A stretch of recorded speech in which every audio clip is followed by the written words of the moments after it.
Hello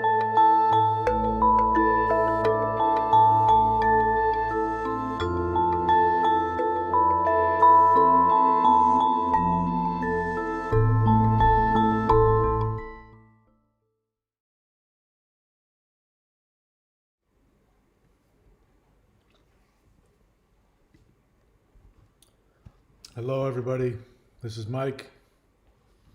So I haven't been on for a while. I don't think I've made a video for a little while. Been wrapped up with some other stuff on my other channel. And so I thought I would ask the question, because I've thought about it, about this particular setup. In fact, I had a pretty powerful revelation during a live stream about this whole subject.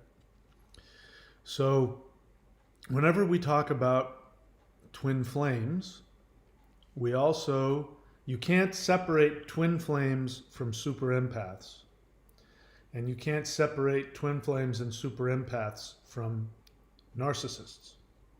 So the same people, well, not every super empath has a twin flame, but every person who identifies as a twin flame also identifies as a super empath. You can't have, one without the other.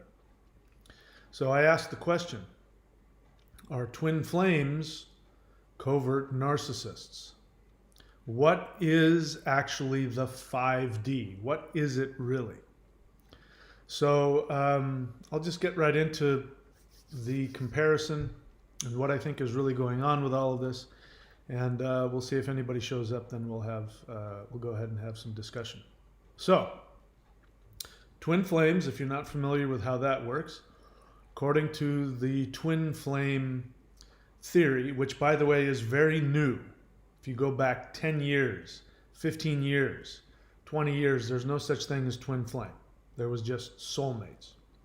So now that concept has deepened, and there's this whole new understanding called twin flames and soulmates. Soulmates now has been demoted to something other than what it was.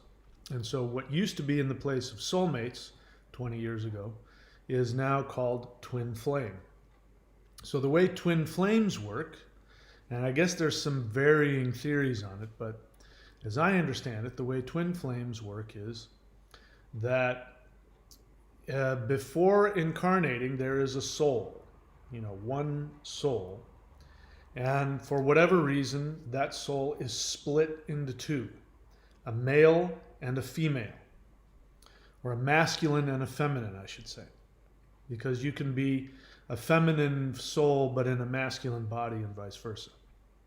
So according to this belief, there is one soul that is split into two, a masculine and a feminine, and these two halves of a soul will incarnate into separate bodies. And then if they meet each other physically in this life, there will be this intense attraction that you'll just come together like super glue. And again, according to the belief, you will then feel like you are with your other half. You will feel complete. But because they are your twin flame, if they are not fully awakened to their true enlightened soul nature, then you will have all kinds of dysfunction and conflict. So much so that it will be really destructive for you, and you will split apart and you will bounce back and forth. But because the other person is your other half, they will reflect all of the negative things about you. And I guess the idea is that you're supposed to perfect yourself. And until you do, you and your twin flame will always be clashing and coming together and, flying apart. And your twin flame may even get married and have kids and disappear. This can be very challenging. Now, the other understanding is, I find kind of interesting, but the other understanding is that there's usually a runner and a chaser, and the runner is usually the masculine counterpart, that because the nature of being masculine, I'm just telling you what the belief is, because of the nature of being masculine, it is more superficial and connected to this physical world, and so will not be as highly evolved and emotional and aware of the deeper things, and therefore the masculine side will be too afraid of intimacy and will run. And so when that happens, then if you are the awakened side of the twin flame scenario, then your job is to perfect yourself and perfect your relationship with your twin flame in the 5D, the fifth dimension, which apparently is some perfect place where the soul has perfect awareness. And so since you can't have that connection here, then your job is to work on yourself, perfect yourself, while you pursue the true connection in the 5D, because your twin flame, even though they're running, that part of their soul is still in the 5D, and you can connect with them there instead of in the physical. All right? So that's a lot of my understanding about how twin flame works. Now, usually, in fact, I've never seen it any other way, people who identify as being the chaser, the more evolved part of the twin flame, they also identify as a super empath. Got it? Got the scenario? All right. So now I ask the question, are twin flames covert narcissists? So in order to understand that, let's take a look at not what narcissistic behavior is, because we could go on that forever. What we're going to talk about is what goes on inside the mind of a narcissist, covert or otherwise. So if somebody is a narcissist, the way narcissists are created is that they go through some kind of very early trauma which stunts their emotional growth and prevents them from individuating. Somebody who is individuated is a mature person who has an internal locus of control, which means that things outside of them do not determine their identity. They can be affected by things that other people say and do, but somebody's acceptance or rejection of them will not determine their judgment of themselves. So in other words, they're not codependent. They're not dependent on other people's love and approval or dependent on other people's actions or behavior in order to be comfortable within themselves. They have difficulties in life. They pick themselves up. They say, you know what, I know who I am, and even though I haven't got there yet, if I keep trying, I can get what I want. They have an internal understanding that the universe is a fair, just place where the universe loves them, and there are unfortunately bad people in the world, but it doesn't have any bearing on me.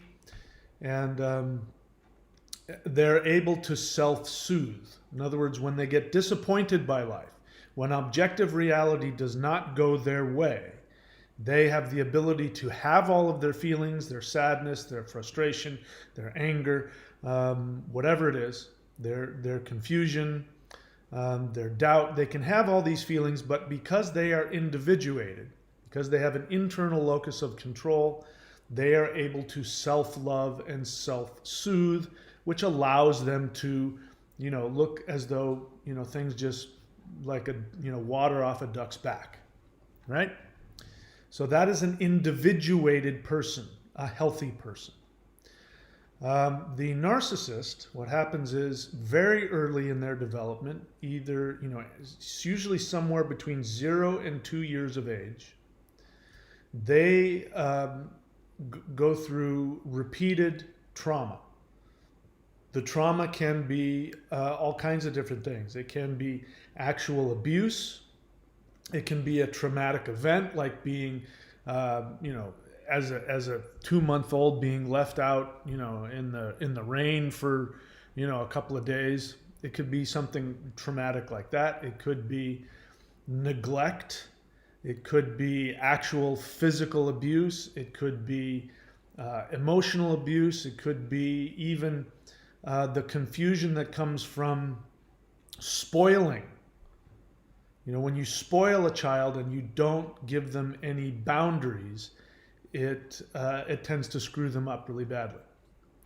And so when a combination of one or more of these things happen in a very intense way, you can create a narcissist. So something snaps in them as an infant, they never grow out of it. It's something in their brain, in their personality, it never goes away. So what these infants and these children do, these toddlers and these infants, what they do is they create a fantasy world where there is no pain, because they've experienced objective reality as being intolerable. The pain is intolerable for them. So they create a fantasy world, and this makes perfect sense. We all have this to some degree, but it's in the extreme when it comes to the narcissist. They create a fantasy world where they are perfect and everything goes exactly the way they want. And everybody in their fantasy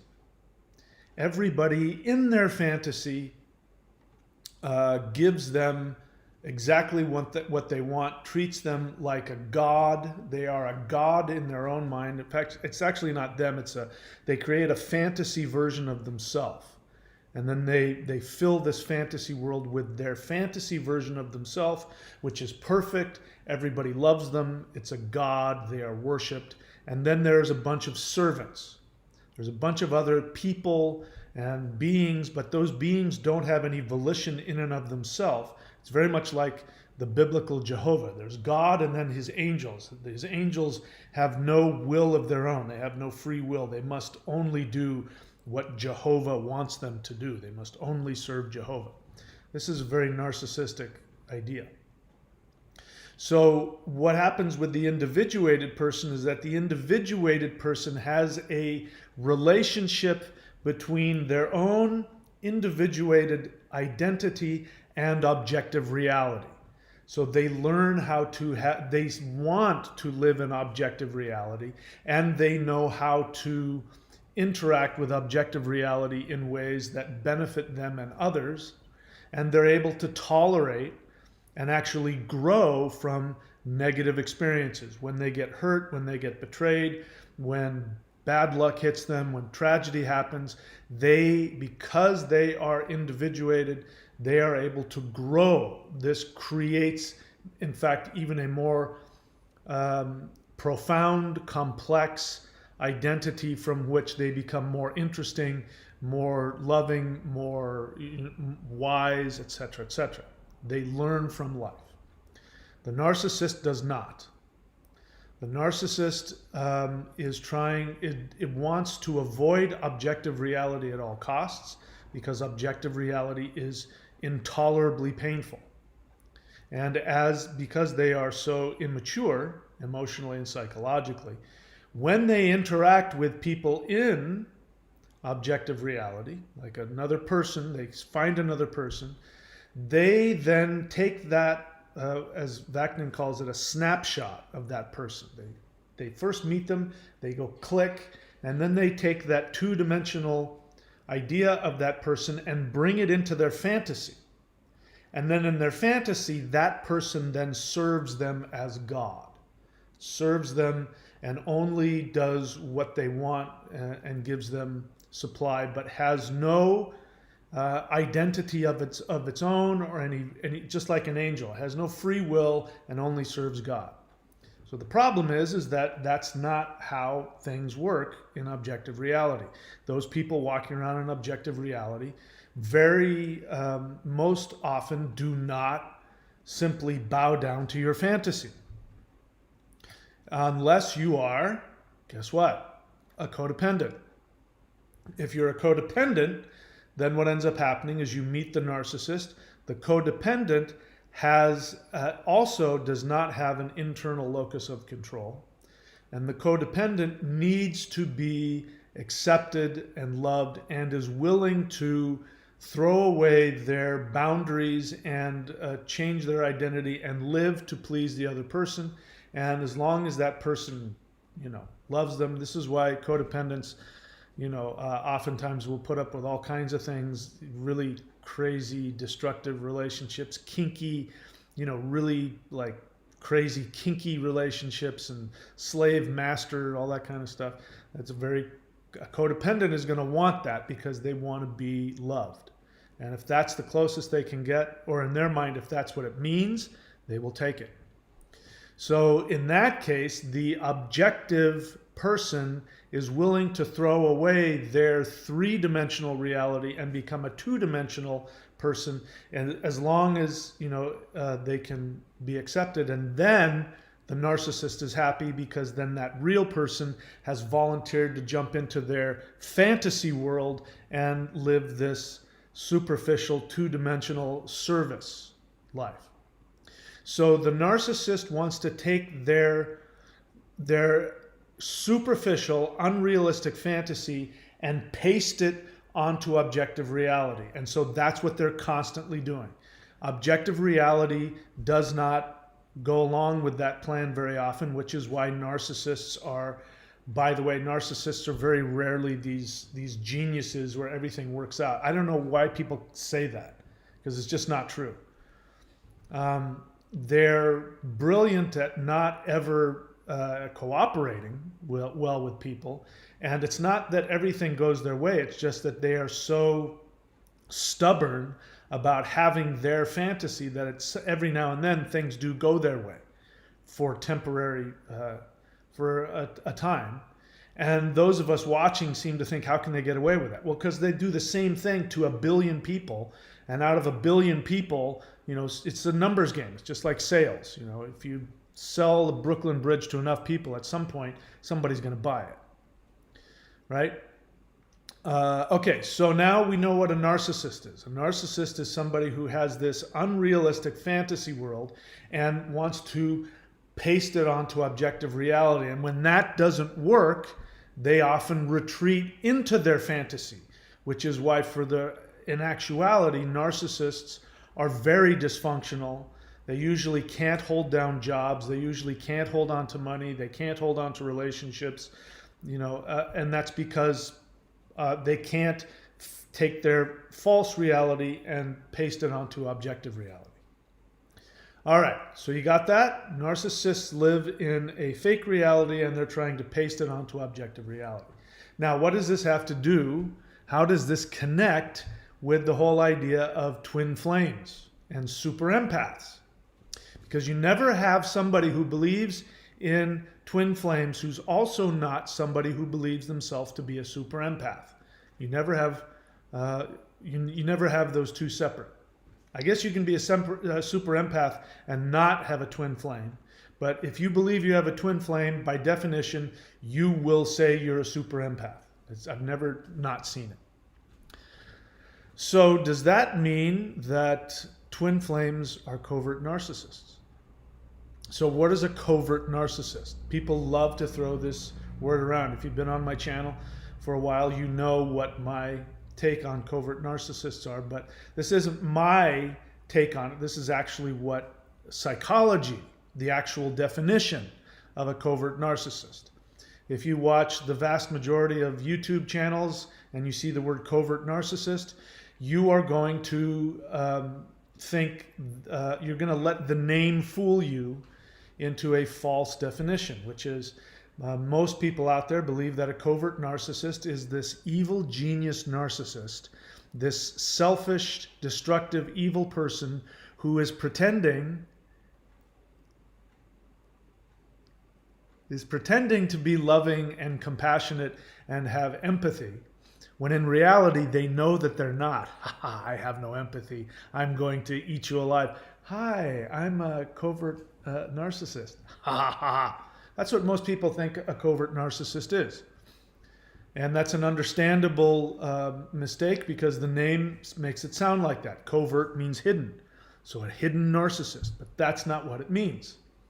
A covert narcissist is somebody who is a narcissist and whose primary mode of interaction with people is not disempathic, is not as a sociopath. Their primary function will be as a codependent. So their primary, in fact, covert narcissists may see themselves as victims. They will see themselves as, oftentimes, they will be proud of how much of a victim they are. It will be a badge of honor how often they give themselves away to other people. So they will present themselves as givers and lovers and etc., etc. But at some point, what happens is the narcissist reveals itself. And so this is why borderlines are a form of covert narcissism.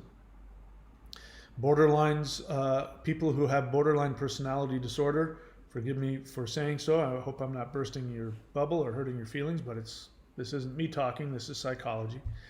People who have borderline personality disorder are people who have a form of narcissistic personality disorder. It's a different expression. They have empathy, meaning that they can feel for other people, but that feeling for other people does not result in continuous, predictable, loving, constructive behavior, especially within romantic relationships. What will happen is that empathy will then create trust in the other person, and then when the empathy creates a bond and there is actual true emotional intimacy beginning to form, then the borderline will flip and become a psychopath. They will be destructive and abusive and devalue the other person, sometimes horrifically. And the other person never sees it coming. And so they are, by definition, a covert narcissist. But as you've seen, borderlines will experience themselves as codependents. They will experience themselves as the victims. They will experience themselves as these loving, highly empathic, highly intuitive people who can feel other people's feelings, who love everybody. In fact, they love too much. They can't tolerate how much they love other people, and so they shut down. And what happens is, because of that, they dissociate, and for the most part, they're not aware how horrifically destructive and psychopathic their behavior can be. Sometimes they are, but in my experience, more often than not, they really don't have any awareness of how destructive they are. All right, so you could very well have a borderline who would identify as a super empath who is a twin flame. It would be the perfect scenario. Why is that? Because what again is the twin flame scenario? The twin flame scenario is when your other half, your perfect other half, is not cooperating. Your perfect other half, who you've met them in real life, you've had an off and on intense relationship, and it has broken apart, and because they're so toxic to you, you can't have any connection with them. And so what you do then is you retreat into the fifth dimension, and you create the perfect relationship with your twin flame, but not in the physical realm. In fact, their physical self can be off, married to somebody else, while you create the perfect relationship in the fifth dimension with their truest self, their real self. What does that sound like? It sounds exactly like the description of a narcissist. The narcissist creates an unrealistic, superficial fantasy where everybody does whatever they want and loves them perfectly and worships them perfectly. And if you meet anybody, if you're a narcissist, you then try and take them into your fantasy. And the moment that they don't live up to your demands in your fantasy, then you act out destructively. As long as they know that threat, just like Jehovah. What did Jehovah say in the Bible? Jehovah said, if you follow every single one of my commands to the letter, then you love me. And if you love me, I will bless you. And he tells all these ways he will bless those who follow the law exactly. And then he says, now he doesn't say, then he turns around and says, but if you do not follow every single one of my commands perfectly to the letter, then you hate me. And if you hate me, then I am going to curse you. And he lists all the ways he's going to curse you, and for 7 generations. Notice how he doesn't say, if you follow all of my commands, you love me. But if you don't follow all of them, then you don't love me as much, but you still love me. You have to be perfect. You have to follow his demands to the letter in order for him to feel as though you love him. That is exactly what the narcissist does.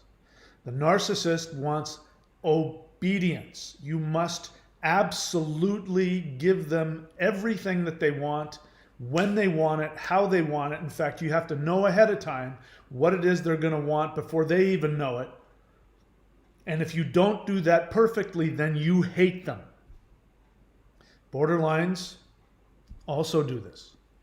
Borderlines can be very whimsical. One day they can tell you, this is exactly how I want you to be. You can be exactly that way the next day, but that will be the absolute wrong thing to do. And they will say, you hate me. Why do you hate me so much? Like, that's what you told me to do yesterday. I never told you that. It's because they don't remember what they said yesterday. So that was really all I wanted to point out, was that this whole idea of being a super empath is really, if you really look at it, a super empath is a covert narcissist. And especially a super empath who has a relationship in the 5D with their twin flame, who is running off because they're the masculine and they're not awakened to their true self. They're not truly spiritual, which means you're not doing what I want when I want it. And so because you're not doing what I want the way that I want, you're not spiritual. And so to have that spiritual experience, and for a lot of people, spirituality means to have this orgasmic bliss of orgasmic bliss where there's no negative feelings. If you're an infant, that means mommy is breastfeeding me. Mommy is doing what I want. Mommy is feeding me. Mommy is loving me. The infantile experience is, if you give me my supply, what I need and what I want, I'm in bliss. And if you don't, I'm furious. I'm scream crying. This is a narcissist. This is a borderline. And so, there you go. So those of you, if you're struggling with the whole 5D thing, the fifth dimension, by the way, this is all brand new as well. None of these things were around 20 years ago. There was no such thing as the 5D. There was no such thing as twin flames. None of that existed. This is all something brand new that's just come into the new age spirituality, which in my experience is very childish and narcissistic. All right? So I think I've said that. If I keep going, I'll just be repeating myself. I'm happy to take any questions if there are any. If not, you can take that bit of wisdom and enjoy it for whatever it is. I'm going to refresh the page to see if there are any. There are some people out here. So bear in mind, what I appreciate are questions. If you don't ask me an honest question, there's a good chance I'm going to psychoanalyze you. Just giving you heads up ahead of time. Kevin C. says, evening, Raymond Ovich, the hidden one. Why are you hidden, Raymond? Oh, I remember Raymond now. It's been a while since we talked. So Raymond, before we continue, I don't know if you've which channel of mine you're on, but if you're on this channel, this is for people who have been in romantic relationships with people who suffer from cluster B personality disorders. If that's not why you're here, then you're on the wrong channel. I can't remember if that's why you came here. So you ask a question, and I haven't looked at it, but I'm willing to bet that it's not in line with what we're talking about. Let's see if I'm right here. What do you think is better, to live in the 3rd or 4D? So you obviously didn't wait until the end to ask that question. I'm going to let you figure that one out on your own. I think I pretty much laid it out where I think people should be living. Elvin, by the way, I'm being impatient with Raymond because my thing with Raymond is I want him to do the work, and he doesn't. He comes on here and he's not doing the work. So in this channel, that's doing the 4 things, which we'll talk about if somebody asks. And on the other channel, it's doing the work. So Raymond, do the work. Get out of your head, do the work. Elvin, question. You mentioned that kinky relationships of slave-master are very indicative of codependency. I'm looking at having healthy relationships now and reevaluating things. That's not a question. Kevin C. Can confirm X covert. So guys, do me a favor. I know that you're on your phone, but I don't want to have to try and read some kind of ancient, symbols. I mean, write whole words, please. It's, do yourself the favor of having people understand what you've written, and, show me some respect and actually write out whole words. I don't want to have to try and figure out what you're saying. So, ex-cov-narc acted like a complete sexual chameleon toy, got to the point she was begging me to do things I wouldn't have been able to stay aroused while doing. Okay, yeah, so I understand that, Kevin. Yeah, they, the thing about borderlines, narcissists, people who like that, people who like to be abused, is that because of their abusive background, they equate love with abuse. So I've been, in scenarios with people who, after the fact, you find out a little bit more about them, where, because I'm not that way. I don't like the idea of people being hurt. None of that turns me on in a romantic situation, and I'm usually quite attentive, but also quite, the opposite of that. And so yeah, it's a real turnoff for me as well. I don't get that, but it means that, when you are, there's been, what I was trying to say is there was a borderline that I dated a couple of times, and of course it became clear she was a borderline. But she couldn't tolerate me looking her in the eyes and touching her tenderly. She couldn't tolerate it. She needed not to, she needed to be abused. And I was just like, I'm just not into that. And that's because for them, that is what love is, because that's what they experienced as kids. So I don't really judge people for their sexual proclivities. But when it gets to that, that's, if somebody wants that, there's usually something going on under the surface. I'm not going to say 100% of the time, and I'm not an expert, so I can't say it even if I wanted to, but definitely my borderline ex had some really weird stuff also that she wanted. All right, let's see what else. Elvin, question, sorry, do you think it's possible to have that lifestyle and have it be a healthy relationship without underlying codependency? I'm not an expert. I'd much prefer you to tell me why you're asking that question. Because obviously there's something that asking a general question is you're hiding. And it's, with me, I want people to be brave with their questions. Be brave with your questions so that I know what's going on, so I can best help you. Because you're not asking just because you're just sort of curious. This is obviously something about you. And if you can't ask me for yourself, then I can't interact with you, because I'm going to want to ask you questions about why, why is that interesting to you? What is it that you get out of that? To what degree? All that kind of stuff. I don't know. So to answer your question, do I think it's possible to have that lifestyle and have it be healthy without underlying codependency? I honestly don't know. My take is probably not. But that doesn't mean that you should throw the baby out with the bathwater. If you have two people who are conscious, probably two people who are working on themselves, and if they want to play that stuff out, I'm sure that that could be a healthy way of doing it. But yeah. So I'm assuming you're asking because that's something you enjoy, or that's something you're attracted to, and you're worried. Forget about my judgment about that.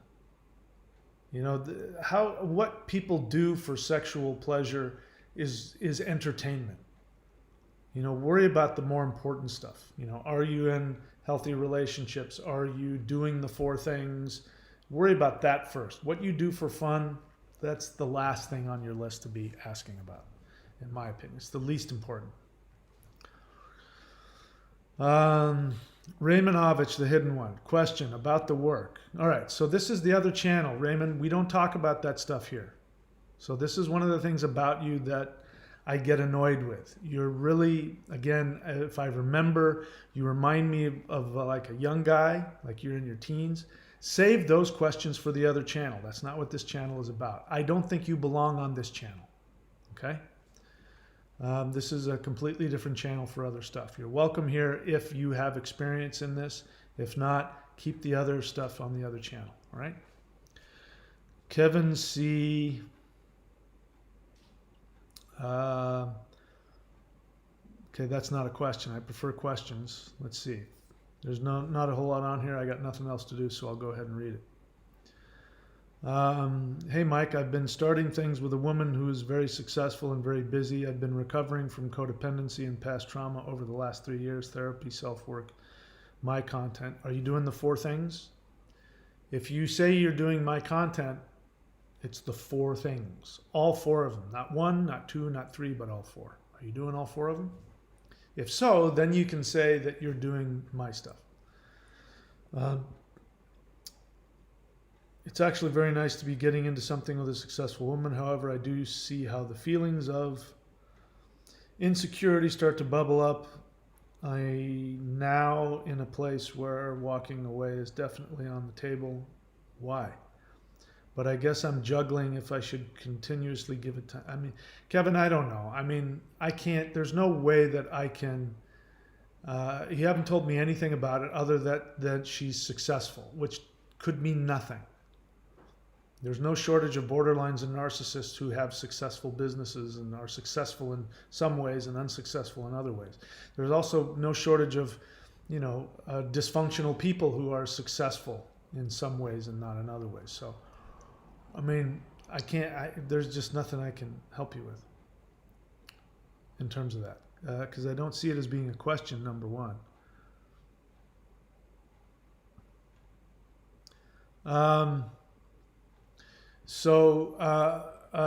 Kevin, the other thing is that, if you are in recovery and if you're doing the 4 things, for me, that's what it all, that's the most effective way to heal and to heal and have a functional life if you've been in one of these codependent scenarios. Then you're just going to have to live and make a bunch of mistakes. It's not like just because you're in recovery that from here on out every relationship is going to be perfect. That's the whole point. Learning to have that imperfection in a healthy way. Borderlines can't do that without therapy. Narcissists can't do that, according to psychologists, even with therapy. So, again, I mean, there's just no way that I can tell from a comment on here what you're talking about. If you told me she was borderline, now I know exactly what's going on, and then of course the 4 things. But if she's just a normal human with some on the spectrum of some normal human dysfunction, there's just no way for me to have enough information to know.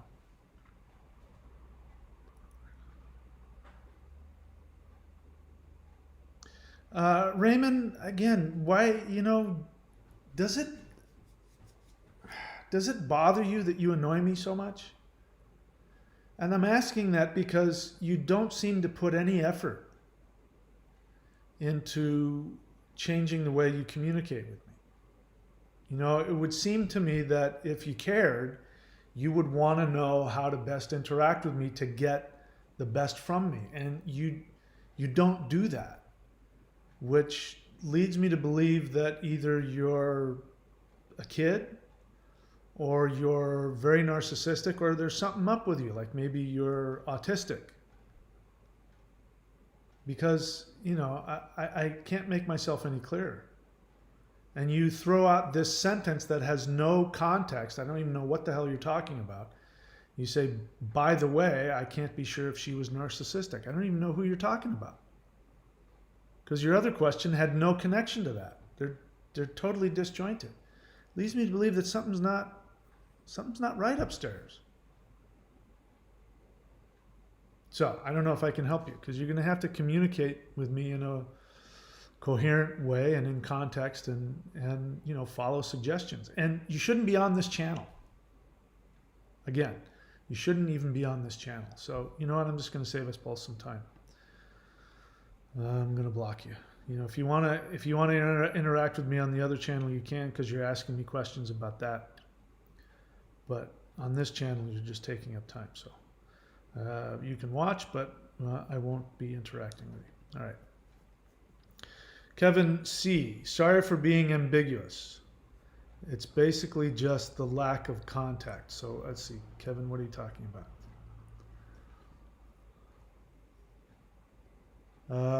So you're dating somebody that's successful, and you've got a lot of feelings coming up, and it's also nice, but you're wondering if you should walk away. I don't know why that's coming up. Should I give it time? I don't even know what's wrong with it. You just told me all these great things about her, and now you're telling me you want to walk away. You haven't told me why. So I don't understand. Sorry for being ambiguous. It's just basically the lack of contact, seeing her once a couple weeks, sometimes not hearing back. I just get confused with feeling if this is the way. Yeah, that's pretty codependent. So Kevin, I don't know that you're in a position to be in a relationship.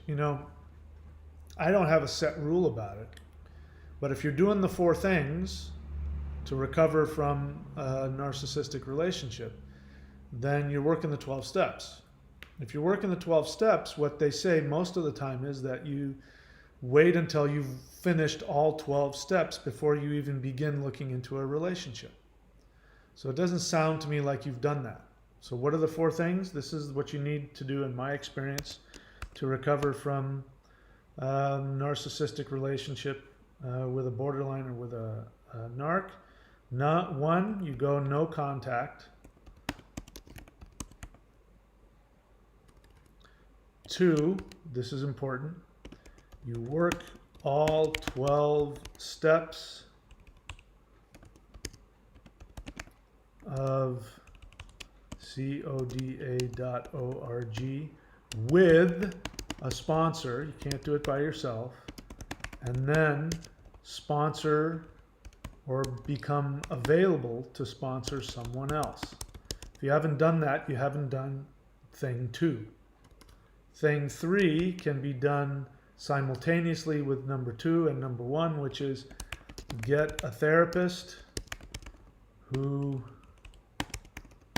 understands cluster B personality disorders. Cluster Bs, okay? And then number 4 is really just step 11, which is daily meditation. So Kevin, if you're not doing all 4 of those things, then in my experience, based on how I define it, you're not truly in the full depth of recovery that you are going to need. So, I mean, I'm only here to share with people what has worked for me. and what I have seen. What I have seen for the most part is that therapy is extremely helpful, but it doesn't always give people the ability to change their behavior. In terms of codependence, that is not true for borderlines. For borderlines, what I'm seeing is that DBT therapy is extremely helpful, especially if you do the whole thing, if you've got the workbook and you're with a therapist and you're going to group therapy and you're doing your workbook every single night. People who work their ass off in DBT, I have seen that they can start to manage their symptoms and have functional relationships. But for codependence, therapy isn't enough. For codependence, therapy is really good to be able to pull back and have you look at your unconscious. But that in and of itself won't give you the power to change. The 12 steps do give you the power to change. They change the neurology of your brain, and they give you ability to take action. And it's the steps. It's not just going to meetings and listening to people whine and complain. It's getting with a sponsor and working the 12 steps and then teaching somebody else the 12 steps. That's what does it. Don't even think about it, just do it. That's what'll do it. And if of all the 4 things that I tell people they have to do, if they said I could only pick one, I would say work the 12 steps. But you don't have to, because, you can even find free counseling if you look hard enough. So, Kevin, it doesn't sound great. You only see her once every couple of weeks. That doesn't mean anything. She's super busy. So it's a casual relationship. So if you're not capable of having a casual relationship, that may mean that you're not ready to casually date. It's obvious that you have more expectations than she does, and you obviously feel neglected. So whether or not she's actually got some problems and is neglecting you, at the very least, you are having more expectations than is capable of being given in this situation. And it doesn't sound to me like you're ready for it. So, and that's on the good side. On the bad side, it sounds like they might be narcissistic or have some other issues that are preventing them from being intimate. So it doesn't sound very good, but it doesn't sound to me like you're really in the depth of your recovery. And that's okay. You don't have to be perfect, especially if you're doing all 4 things. Just do all 4 things and let yourself be whatever you are. But again, I don't get the sense you're doing all 4 things. Correct me if I'm wrong. Kevin says, I'm very grateful for your time. I am working the 12 steps. I have a sponsor and I listen to others. Good. I have had a therapist for 2.5 years, and I do meditate in the morning and write first thing. So then I'm kind of wondering why you're coming to me with this question. Because if you have a therapist and you have a sponsor, these are people you should be talking with about this relationship. Get into, you say, listen to others. Okay, so wait until you've worked all 12 steps, and then you can take somebody else through the steps. Bear in mind, there's a difference. There's a difference between the fellowship of whatever program, 12-step program you're in, and the 12-step work. There's a difference. Listening to people is great. You're getting out of yourself. You're listening to other people talk. You're sharing your experience. That's great. That's incredibly helpful for everybody. That's not the same as working the steps. Working the steps is a whole different bag. So I'm hoping that your sponsor is working the steps with you, taking you through the steps. But it sounds like you're doing everything. You say you have had a therapist. Are you saying you currently don't have a therapist? I find it works better if you're working the 12 steps and you have a good therapist at the same time. But again, if I had to pick one over the other, I would pick the 12 steps. And you do meditate in the morning and write first thing. So it does sound like you're doing the 4 things. So my apology for misjudging you. if I was your friend in whatever program, I would say it sounds like you have too much expectations. Here's the reality of it. You know, you have to take what reality gives you, not necessarily what people say. You haven't told me what she said. You haven't told me if she's told you, I'm committed to you, I want to be in a romantic relationship with you, this is serious. You haven't told me if she said any of that. What you've told me is that you're dating her, that you don't see her very often, and that it's bothering you. It's bothering you so much that you're thinking of leaving. So that tells me that you are trying to impose something on this relationship that isn't there. Because, you know, the thing is, people's behavior will tell you. If she's only seeing you as, you know, what did you say? It's lack of contact. So if you're a codependent, there's probably never going to be enough contact for you, or it's always going to be too much. It's going to be one or the other. It's never enough or it's too much. It's never just going to be okay right where it is. So that's just part of the deal. And if she really is, you know, how much do you see her? Seeing her once every couple of weeks, that's not, in my experience, enough for a deeply committed relationship. That's fine if you want a fuck buddy. And I got nothing against that, but it doesn't sound like you want that. So I don't think you're being realistic. This is, when you're doing a fourth step, this is the kind of stuff you look at. So from this, I can see the potential of you getting your feelings hurt and walking away, or creating a fight, or doing something to walk away from the relationship because you're hurt. You're not getting what you want. You're re-experiencing being neglected and not being loved enough, and it's pushing all these buttons, and so you're going to have all these feelings with somebody who probably hasn't even said to you, you know, what it is that they want. You've just projected onto them your own expectations of how a relationship is supposed to be, probably. I know because I've done this. And when you don't get what you want, you feel hurt, you feel used, you feel neglected. But the reality of the situation is that she doesn't see you more than once every couple of weeks, in which case, why are you putting all of that energy into something in reality isn't giving you a whole hell of a lot? Whatever feelings you have of, you know, this is a real relationship and should I stay or should I go, is not part of the reality that's presenting itself. So this is what I was saying earlier. You're taking your narcissistic codependent fantasy and you're trying to put it onto objective reality. And objective reality is going, hang on, man, she's your fuck buddy. Why are you getting all bent out of shape? If you don't, you know, if you want something more, then find somebody else. Or hang out with her while you date other people. This is what normal people do. They've got somebody that they see once every couple of weeks. They enjoy their time with them. I wish I could have more with her, but she's not available. So I'm going to date other people. And then you found somebody that does want to date. And then you tell the person, hey, guess what? I found somebody who wants to spend more time. And so you're busy and we're not compatible. I love you. I wish you all the best. Instead of doing this, making a big drama out of what objective reality is saying, there's really nothing here. I remember one time, a long time ago, I was very upset over something similar. Some woman wasn't doing what I wanted or giving me enough attention or something like that. And I was getting very angry. And I was talking to my friend about it, and he said, hang on. He says, you haven't invested enough in her to be this upset. And that's the same here.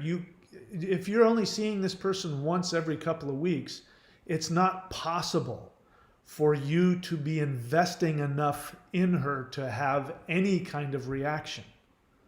Like, should I leave? Should I stay? You haven't invested enough because they're, you know, just like money, you haven't put enough energy into it because she's not available. Anyway, that's what I hear. What else? I can't read that entire name. I had a short relationship with a BPD woman. It was the worst experience of my life. I was completely torn apart, left with PTSD, depression, trauma, never again. I'm better now following the 12 steps. Good. Congratulations. That's the way to do it. Kevin C. I just started to wonder if I leave every single time something is a little off, why do you have to lump in every single time? This isn't every single time. Why are you making it bigger than it is? This is one person who's only available to you once every couple of weeks. It's not a little thing. Every single time a little off. It's not a little off. It's not what you want. Unless you told me, hey, I'm just looking for somebody that I can see once or twice, every week or two. But you're not saying that. So you're minimizing your own feelings. You're setting yourself up for a resentment here. The reality is that you obviously want something more than what she's available or willing to give you. And you're now feeling that you need to do that thing where you just hang out and you feel neglected and unloved. And so that means every time that you see her, right, every couple of weeks, you've got 2 weeks of resentment and hurt feelings. So how is it going to be fun? How are you just going to be in the moment with her? If you're lucky, she'll pull you in and you'll feel close, and then she'll disappear for another couple of weeks, and then you'll have 2 weeks of your feelings getting hurt. So, I don't know her. Maybe she's abusive, maybe not. But at the very least, you're playing this game with yourself. But it's not every single time. This is somebody who's not there. So here's the question that I ask people. When I used to do relationship counseling. Whenever somebody would come to me, it was usually a woman, and she would be complaining about her husband or her squeeze, and she would say, my boyfriend, blah, blah, blah, blah, blah, and they would just launch into all the things he's doing wrong. And I would say,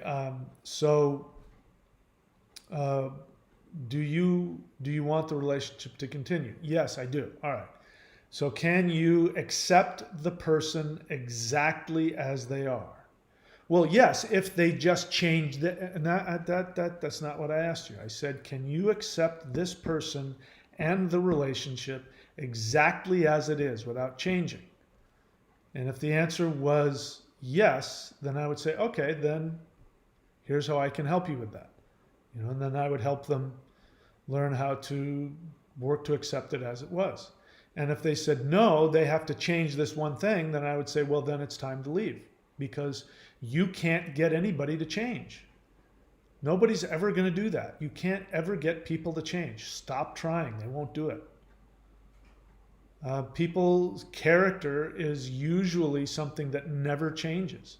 So if you're with a woman and she's only available once every couple of weeks because according to you she's very successful, meaning that her whole life is about her work, that's what you're going to get for the rest of your life.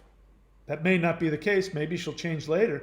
But just like with the borderline, you can't stick with a borderline in the hopes that someday they'll get therapy and in 20 years they might be able to love you. You're going to be old and dead and putting a gun to your head by then. So if you can accept them exactly as they are, and if you can accept the relationship exactly as it is, if you can stop from investing emotionally and stop expecting something that you're obviously not getting, and just learn to relax and put it aside and have fun, then great. If you can't do that, then that's the wrong relationship for you, and or you may not be ready for a relationship. Because here's what normal, healthy people do. Normal, healthy people go on a date. They meet somebody, they go on a date, they decide if they want a second date and a third date. Maybe they have sex on date 3, but at some point there comes some discussion. At some point, the very busy workaholic woman will say, hey, I'm really enjoying myself, but I just want you to know that my life is my work and my kids, and I really just don't have any time. I can only see you every now and then. And if that's okay with you, I'd love to keep dating you, but I don't want to string you along.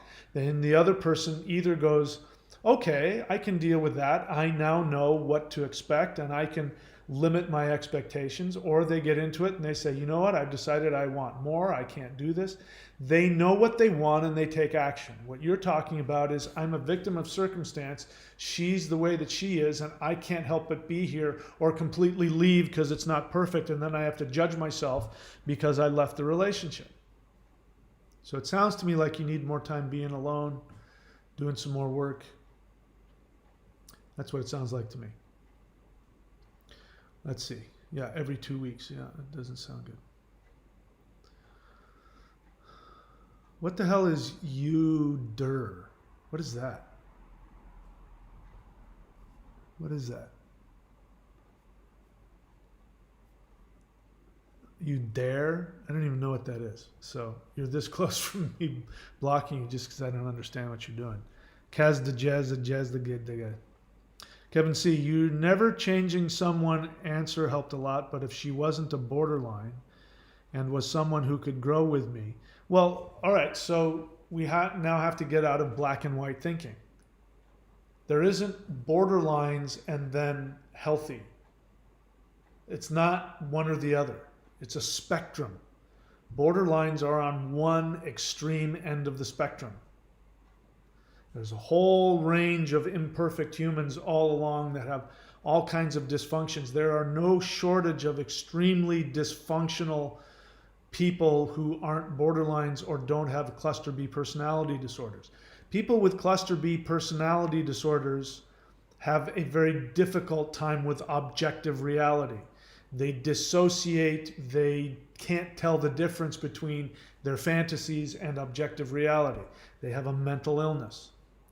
Then there's all kinds of other people who aren't psychotic, but they're neurotic and they have all kinds of neuroses and they still have difficulty with intimacy and with commitment and they still cheat and they still, there's alcoholics and drug addicts and there's severe codependence and there's workaholics. There's all kinds of craziness out there that isn't, a cluster B personality disorder. So that doesn't mean that everybody who doesn't have a cluster B is a magically wonderful person and how can I leave them? They don't have BPD.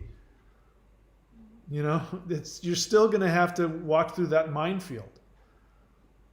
And and you're going to have to do that, learn how to be objective. Have your feelings. Being the codependent, you're going to want to rush in.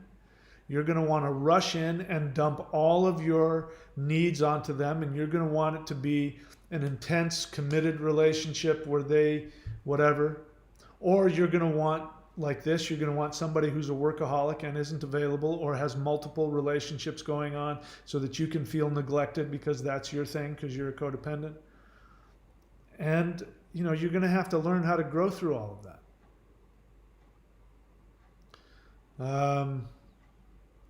I'm just starting to wonder if I leave every single time something is a little off, if that's actually the healthy thing to do, or do people deserve a little slack time to show you otherwise? I mean, it doesn't sound to me like you've sat down with this person and even had a discussion. But I don't know if that's even important because according to you, she's only available every couple of weeks. And, you haven't told me if, she's going to be like that for a while and then things are going to, you haven't told me anything. And I don't think you've even sat down. Again, a healthy person has enough self-confidence and enough boundaries that they sit down and say, hey, I really like you. And where do you see this going? What would you like in a relationship? Oh, yes, I'd like that. Or no, I don't want that. When I was in my 30s, right around 30 years of age, this happened seemingly, every woman that I dated for a couple of years, because women's, we're going through that I want to have kids phase. I guess there's a real thing where their clock goes off and they're, whatever. And, around 30 years of age, these women would get together and after date number 2 or 3, they would sit me down and have what I called the talk, which was they would say, I really like you, but I want to have kids and I need to know, do you plan to have kids? Because if not, I need to find somebody who wants to have a kid with me. And I don't want kids. I never have. And I'd say, sorry, I'm the wrong person for you. And I really respected that. Because early in my 20s, some woman tried to lure me into a relationship to have kids. In fact, one time she lied to me. She wasn't a borderline either. She lied to me and told me that she was pregnant, because she wanted to see what my reaction was. And of course, my face went white. And we had been using protection, so I was even really scared and frightened. And then she went, oh God, that's how you're going to be. And I was like, Oh, now I know. She's trying to seduce me into having a child with her. Nope, I'm not going to do it. And sure enough, we broke up. And what did she do? She had an unmarried kid with some other guy and was a single mom for a big chunk of time. So I really appreciated those women who sat me down and said, I want to have kids. It's driving me crazy. If you're not going to have kids, let me know now, so I'll go find somebody who will. So it doesn't sound like you've done that, Kevin. This is what normal, healthy people do. They sit down and they talk out their boundaries, and then they make decisions before they dump all of their feelings into somebody and before they start having all these expectations.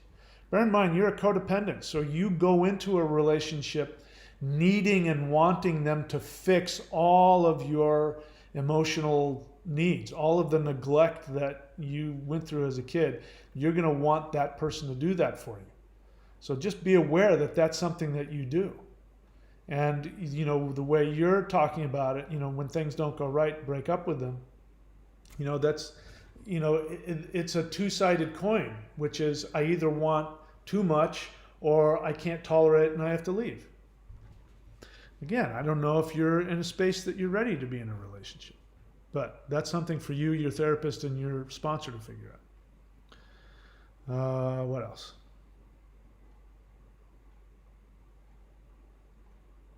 So you haven't worked through all the 12 steps I'm seeing here, so I would wait. If I'm being honest, I would wait until you've worked through all 12 steps before dating somebody. You're not really dating somebody now. You only see her every couple weeks, so you could finish the 12 steps in between the next time you see her, you know. And the original 12 steps in Alcoholics Anonymous, they'd work the steps in a weekend. People don't do that now, especially in codependent 12-step programs. They don't do that, but you could work through all 12 steps between now and the next time you see her if you wanted. What else?